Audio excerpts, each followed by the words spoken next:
very warm welcome to News in Flash column of 15 July 2021. It is presented to you by Law Seco. I am Ankita Parida. Now let's proceed with this session. Union Minister of Home Affairs requests states and union territories to direct police stations not to register cases under repealed Section 66A of Information Technology Act 2000. Now let's discuss what is Section 66A of Information Technology Act 2000. So basically, Section 66A of Information Technology Act 2000 deals with information related crimes in which sending information by means of computer resource or a communication device which is entirely offensive, derogatory and menacing is made a punishable offense.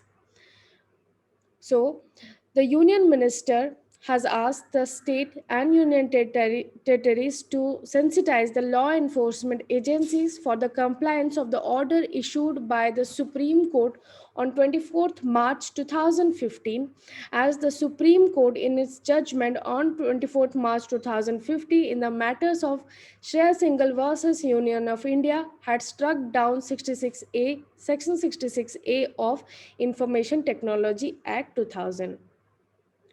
The Ministry of Home Affairs has also requested that if any case has been booked under state and union territories under Section 66A of IT Act, such cases should be immediately withdrawn. Moving to the next news item, International Cooperation and Convention Center, Rudraksh. The Prime Minister of India, Mr. Narendra Modi, will inaugurate an International Cooperation and Convention Center, also known as Rudraksh, in Varanasi.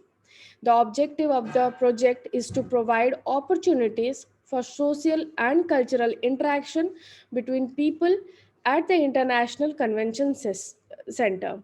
It is spread across 2.87 hectares of land and two-story convention center comprise main hall with a full flying tower, a seating capacity of 1200 and a gallery meeting room and a parking for 120 cars. Moving to the next news item, it's about the upcoming Olympic Games. So, official cheer song for Tokyo bound Indian contingent is ready. Union Minister of Youth Affairs and Sports Sri Anurag Thakur has launched the official cheer song for the Tokyo bound Indian contingent at the virtual event. The song is titled as Hindustani Way and it is performed by young pop singer Ananya Biller, the very famous singer nowadays, and has been composed by the veteran Indian music composer Mr. A.R. Rahman.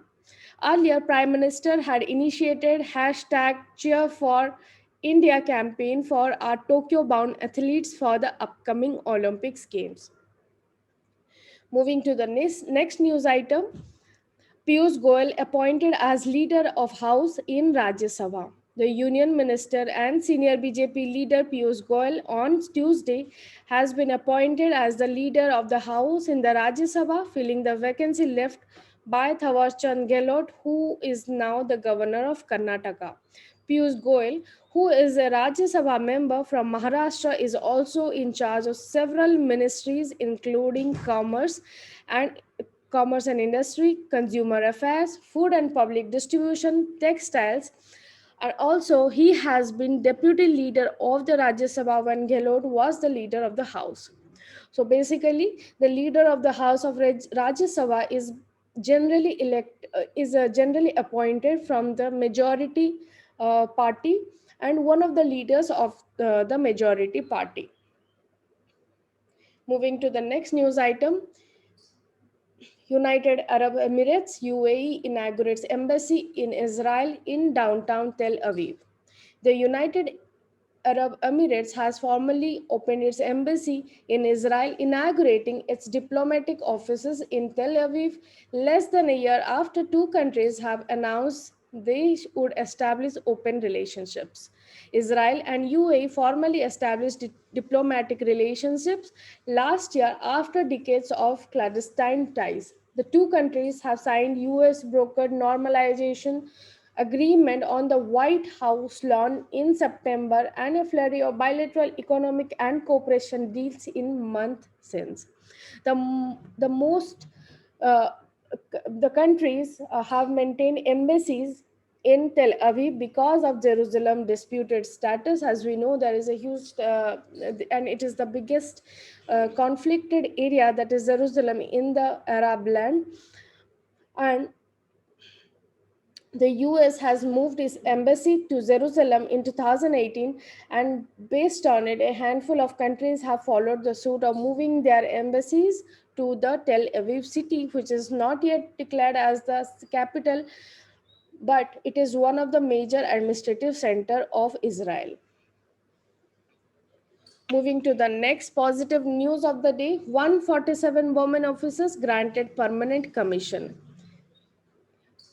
So the army has granted permanent commission to 147 additional women officers months after Supreme Court criticized it for denying women the same despite a landmark verdict last year when the court directed the center to ensure that women short service commission officers are given permanent commission in army.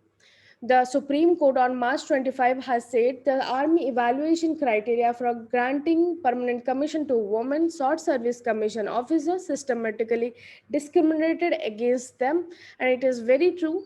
And based on it, the Supreme Court had criticized it, and now the women officers are granted permanent commission, and they will undergo special training courses and challenging military assignments to empower them for higher leadership roles in the Indian Army. So this was all for today. If you like our video, please like and subscribe. Thank you.